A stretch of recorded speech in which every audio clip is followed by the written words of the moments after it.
This is David. David was the strong one, not the loud one, not the inspirational quote guy. The reliable one. If something went wrong, David handled it. If someone was tired, David stayed up.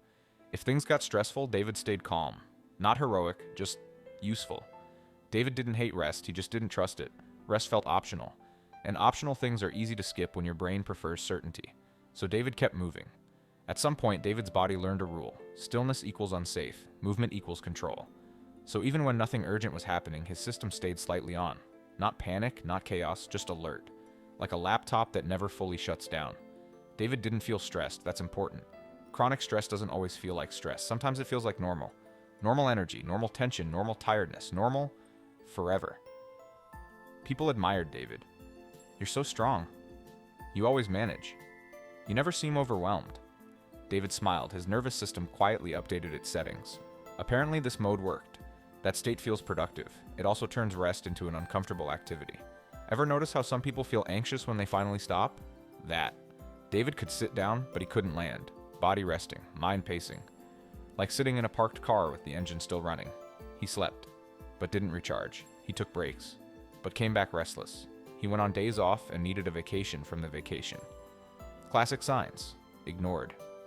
Why ignored? Because David was still working. And as long as output exists, the brain assumes everything is fine. Biology doesn't care about vibes, it cares about performance. This wasn't burnout. Burnout is loud. Complaints, frustration, emotional exhaustion. David wasn't emotional, he was flat.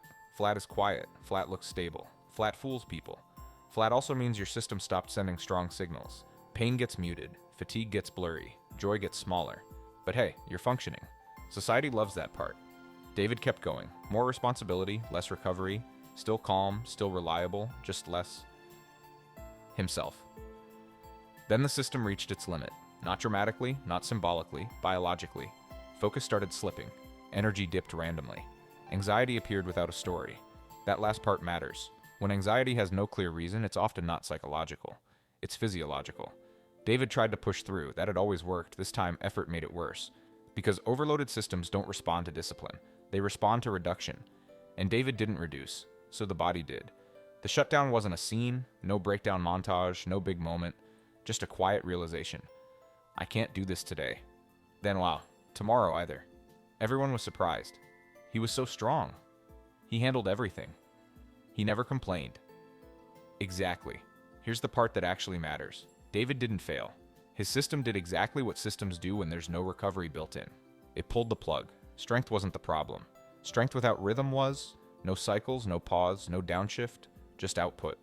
Humans aren't built for constant performance. We're built for waves. Effort, rest, stress, release, engagement, withdrawal. David skipped half the pattern, so his body completed it for him. This is why strong people don't break first, they break last. After compensating, after adapting, after going quiet. And when they fall, it looks sudden. It isn't, it's delayed. David didn't collapse under pressure. Pressure was the only state his nervous system recognized, and systems with no off switch eventually turn themselves off.